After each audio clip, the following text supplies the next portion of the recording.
Hola, estimado público. I would like to welcome you to another episode of Liliana Habla. And with me in the studio, Katja-Elisabeth Hermann, a research fellow in Warsaw Institute. Thank you very much, Katja, for joining me today. The weather is amazing, so I can imagine you could have better things to do. Thank you for having me today.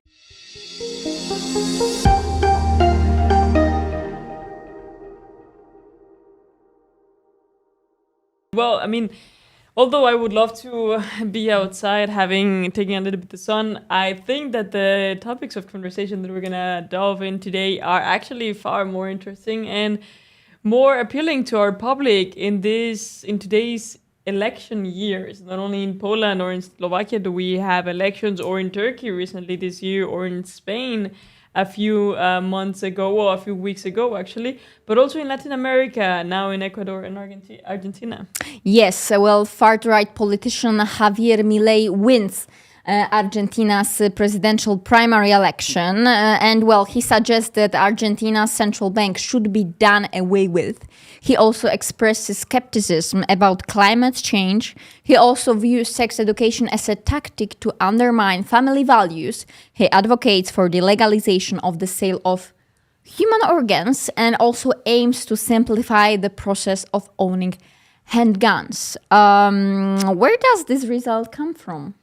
Well, it's quite a development. I mean, Argentina, it's a country, I mean, in South America that has actually struggled with quite a rating inflation. And this is not recent. I mean, Argentina has for a long time struggled to maintain a political stability. I mean, also Argentine history is quite interesting. I mean, it suffered from a dictatorship in the years of early independence. I mean, after its independence, I mean, it had a dictatorship, Juan Domingo Perón, and Juan Domingo Perón, I mean, stayed for 6 terms. I mean, his wife was one of the most iconic individuals in Why Latin iconic individuals? Yes, well, I mean, Evita Perón. Her name was Evita Perón, and she's far from an icon. And in not only her posture, but also like the way she talked, the way she dressed, the way she was with the public. I mean, while her husband was practically a dictator, I mean, he is categorized as a dictator. I mean, some might disagree,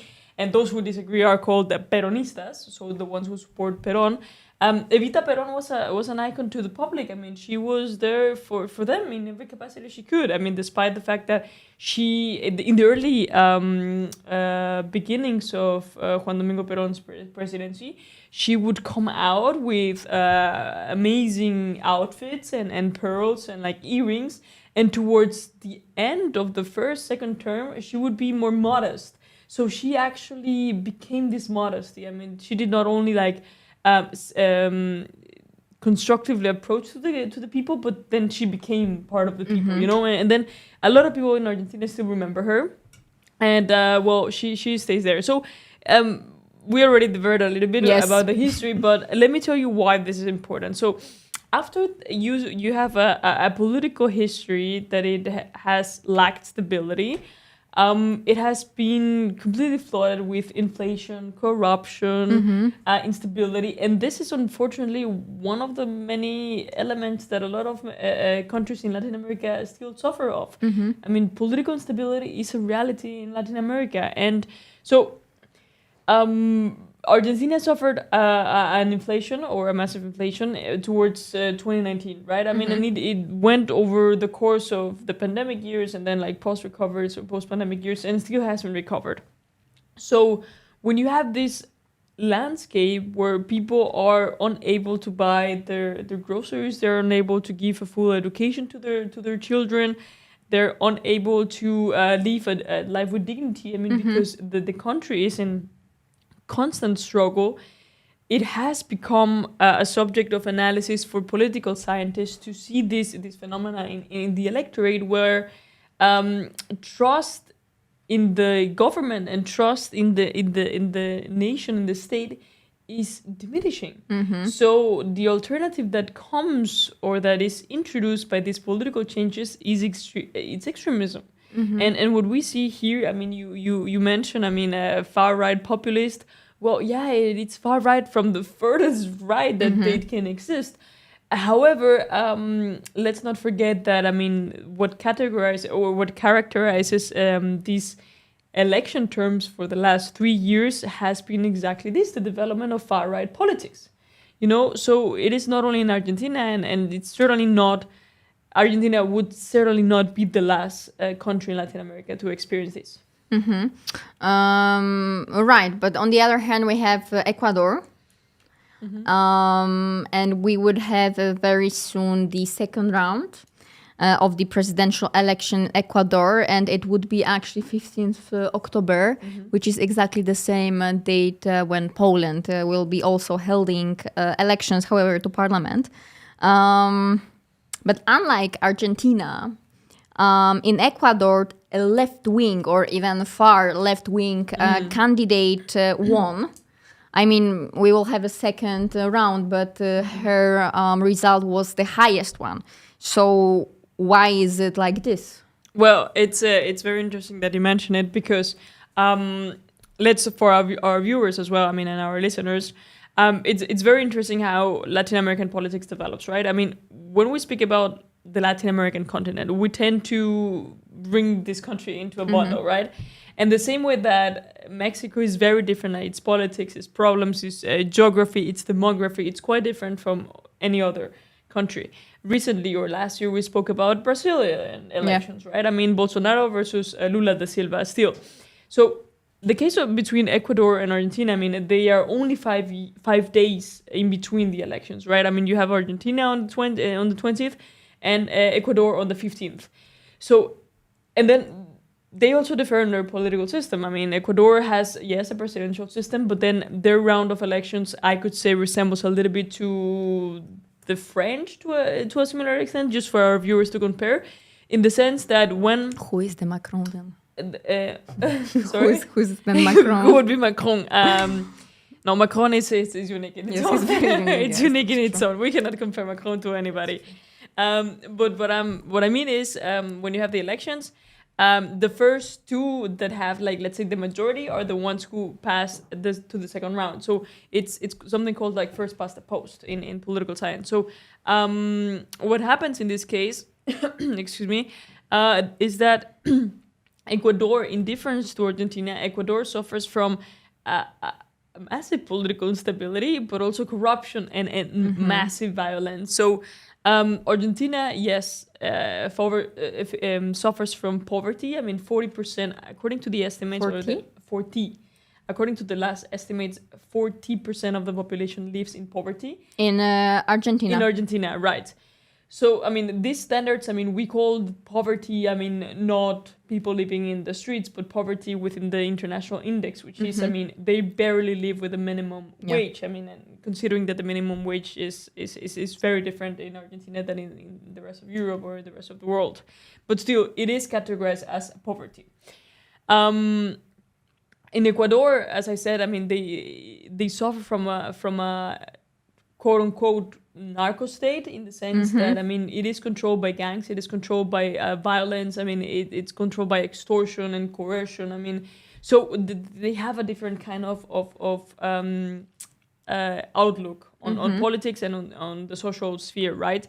So what we see there is a leftist government coming in, similar to Mexico. I mean, Mexico introduced a leftist government seeking to address this violence through other means. I mean, through education, through reforms, yes, through investment. I mean, but investment to the inside, which, for instance, the candidate to González, and Mrs. González is the one who had the majority.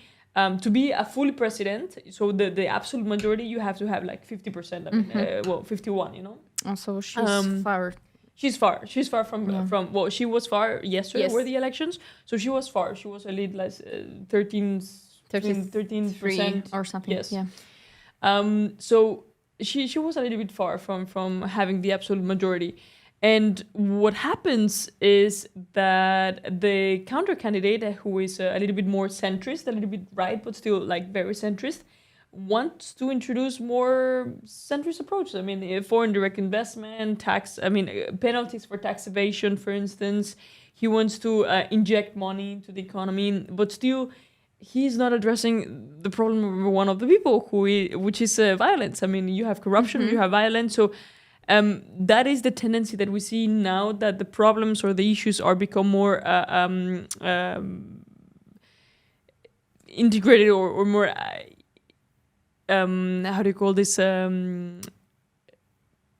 Into the sphere of into the social sphere. I mean, these issues are more close to the population, hence they identify more with these issues and thus determining the pattern of elections, right? All right, because I also heard, like, I don't know, maybe like 1 week ago, but I don't remember actually the country. But one of the candidates proposed that they will build a huge jail, and they will just catch everybody who is engaged in this narco business, if I may call it in this way. Is it the Ecuador or it's somebody else? Because you said that she's actually talking about the real issues, which is, I believe, the narco mafia and violence in the country. So is it Ecuador? I don't know if... Well, I mean, approximate is the word that I was looking for. Now it came to me. Well, I mean, I do not know for sure if it was Ecuador, but now the way that you formulate it, I mean, it can be very much as well Salvador. Yeah. So Salvador, it's maybe an impressive... Salvador. Yeah. And maybe it's Salvador because, I mean, if because they're the example for all of the countries, like in a case of fighting the... No, I mean, every case, every state in Latin America, I would dare to say that every country in Latin America, or the majority of the countries, suffer from a great corruption and a great majority of organized crime and violence. I mean, yes, but which one is the best example on how to really fight with it? I wouldn't be sure. I mean, it can be Salvador. I mean, Salvador has done a great deal of job. I mean, Salvador president is one of an example of strong hand leadership. Yeah. A strong hand leadership that could have proposed this. I mean, I would have to double check this for you. But yes, he has... And is it right or left? The president of Salvador, he is actually, I would say that he categorizes himself as centrist. Okay. Yes, but because centrist, because I mean, he actually introduces very interesting policies. Salvador's presidency has introduced a very strong military, which you would categorize a little bit typical to leftists. But at the same time, he has introduced a renewed digital agenda that has invested a lot on drones and has invested a lot on artificial intelligence, which is very interesting. I mean, for a leftist Latin American leader, I mean, Mexico is far away from being able to do that. I mean, it has done so, but still, we are far away from being an example. I mean, Brazil, I mean, also like not being able to categorize as an example, right? So I would actually invite our viewers to look at what Salvador has done. I mean, because it really it's an outlier in Latin America. Okay. Maybe my next question would be a bit controversial, but when we look at what's happening in Argentina, don't you think that it is a bit related to the fact that Latin America's progressives become too woke? That people are not buying it anymore? It's too much? Once again, what are they not buying? That they are not buying that progressives, like Latin America's progressives, are too woke. I get it. Maybe it's too much, you know, for the society, and they prefer to stay, let's say, with the things that are, you know, closer to them, like family values, you know. Right. I get what you mean. Yeah. Well, it is very interesting what you mentioned. I mean, how you approach it. I mean, on the one hand, yes, it could be the case, but on the other, I mean, the majority of the voters who opted to vote for Milei were actually young people. Like, I mean, the majority of the voters are young people. I mean, the biggest appeal. And this comes because there's a lack of trust in the traditional sense. I mean, yes. I mean, Argentina, let's please remind, I mean, our viewers, I mean, Argentina has suffered from a massive amount of corruption as well, you know? I mean, since the presidency of Fernandez and then from Kirchner, I mean, you have a completely, like, different setting. I mean, also, I mean, just to set up the landscape, I mean, the vice president from Fernandez de Kirchner was shot, or there was an attempt to shoot her. After all, like, there was a lot of speculation that it was actually set up, like, to divert the public. There was a lot of disinformation as well surrounding it. This, I mean, some people call it fake. Some people said that it was true.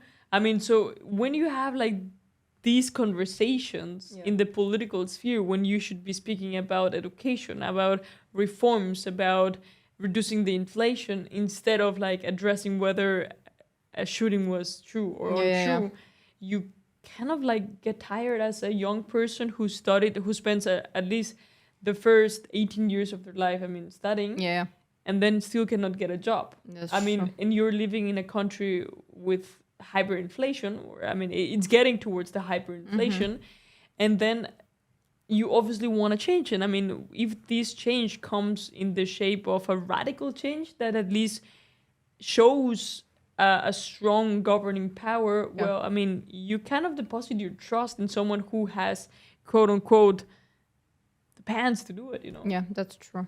And you mentioned already the Brazilian President Lula. And he and, well, the leaders of 12 South American countries, they met this year in May. And President Lula said at this meeting that we are all human, historical, cultural, economic, and commercial entity with common needs and hopes. And he wants integration and also return to rejoin the Union of South American Nations. And looking from, let's say, outsider perspective, in spite of the changes like between the countries, the political changes, is it possible to, let's say, integrate the region? No, absolutely not. Okay. No, very bluntly. I mean, this is an aspiration that, I mean, you could compare it almost to the African unity in the African Union. I mean, this is, I mean, but is he like he wants to be this leader of the region, or why he's? No, I mean, we have good intentions. I mean, it is a good intention. I mean, we want to unite. Listen. I mean, I'm gonna explain this. No, it is very pessimistic. Yes, on the one hand, because we are emotionally driven. Latin American leaders are emotionally driven to its vast majority. We are not objective. I mean, or we tend not to be objective. So, as much as we would love to see a united Latin American continent, I mean, be that South America, be that Central America, or be the whole of America, it is sometimes really impossible because we are rational-driven individuals and leaders as such. So, by the pure fact that some countries in Latin America would love to strengthen ties with China, some others simply will not. And that is one of the factors that will come to the table. I mean, if there's even a proposal. Come to mind that we are very Latin American people also have the tendency to hold grudge. So please remember that Venezuela is still on the verge of a crisis, and it's also one of the leading countries with the oil, right? Yes. And then you have Brazil, who is also a leader in natural resources and timber, which are exported and commerced all across Latin America. So, on economic terms, we have good relations. Why? Because it serves us both. We give and we receive. In political, we tend to impose more the kind of decisions we want to push forward, the agenda that we want to push forward.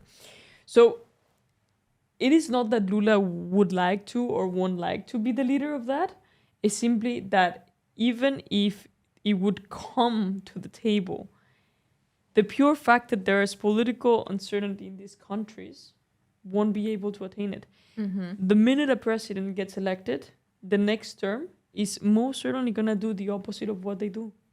Because that is how campaigns are sold. It happened in Mexico. Mexico had a good relationship with the United States. One party was cooperating a lot with the United States Yes, it cost to the Mexican people, Yeah. but they had good relationship. What did the next government did? Andres Manuel completely changed the relationship with the United States. Okay. So when we progress 2 steps, or when we take 1 step, we go 2 steps back. Mm-hmm. You know, and this is a tendency that has been completely historical. It's a pattern. But so let's say economically, We're good. Yes, Economically, we're good. politically, We're not no, really not good. very good.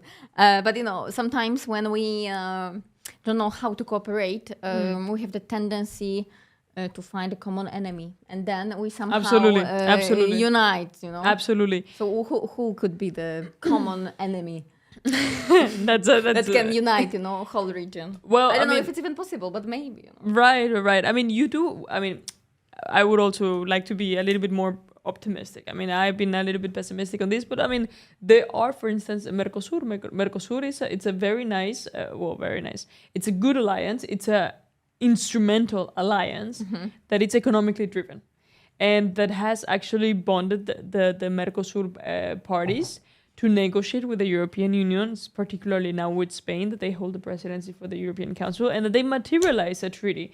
And they were able to do so, I mean, collectively. That is something that they had in common, they pushed forward in common, and then they materialized and they succeeded. Now, a common enemy, I mean, I think it goes back to my point, to the same point. I mean, if there are diverging interests, for instance, I mean, when we speak about an enemy, we cannot think about states. I mean, we cannot think about the US, we cannot think about Europe, we cannot think about China, we cannot think about Russia. That's out of the question. Why? Because as much as we would like to formulate one enemy of these ones, it's impossible for all of the actors in Latin America to have the same enemy. It's impossible. I mean, Venezuela is very close to Russia. To a certain extent, I mean, Chile has Chinese investments. Mexico still really much needs the US as much as we don't like to accept it. We do need them. Countries like Panama, for instance, Panama could never have an enemy as well, because Panama is one of the leading countries that gives stability to the world, I would say. I mean, just for the sake that it has the Panama Canal, I mean, the Panama Canal closes, and then almost more than 30% of the entire economy crashes. So there are key points. They are weapon, we also have choke Panama points. Papers, What? We have Panama Papers, as well. It unites, the region. So, I mean, it is hard. Okay. It is hard. So I think my last question to you would be, what can future bring to the region? Oh, that's. I know. Wait.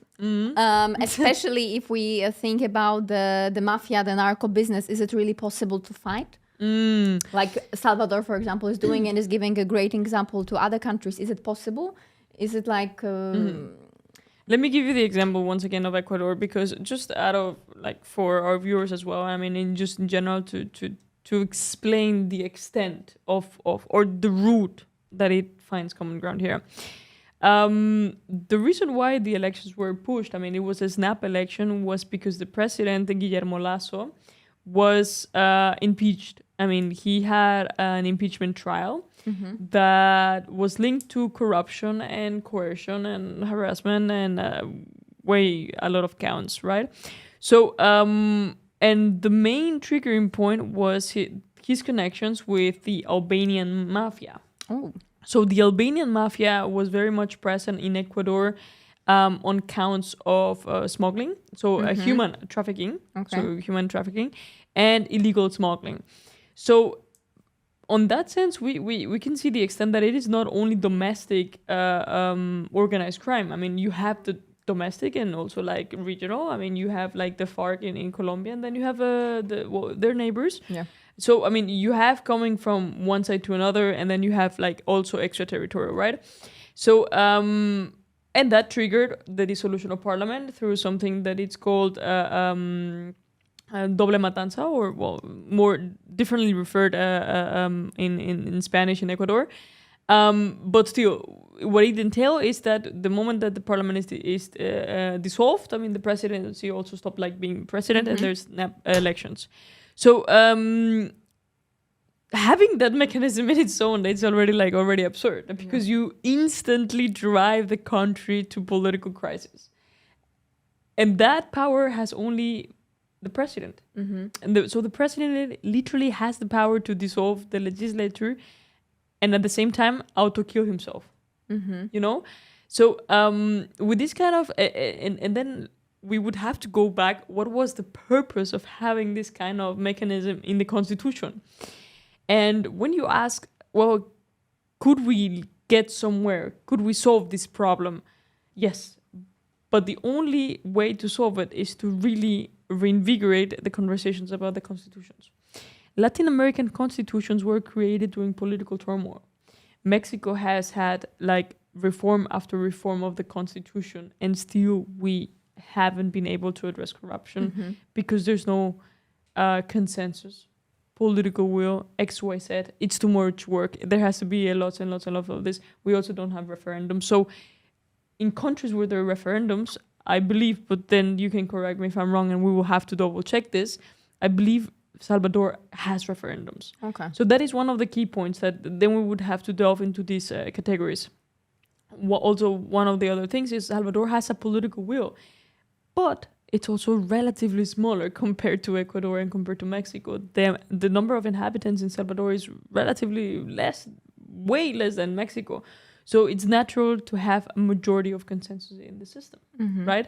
The economy is also less dependent on other actors. So it has greater autonomy from the international order. Those factors combined have enabled countries like Salvador, countries like even Cuba, to be a little bit more flexible on how they manage their internal affairs.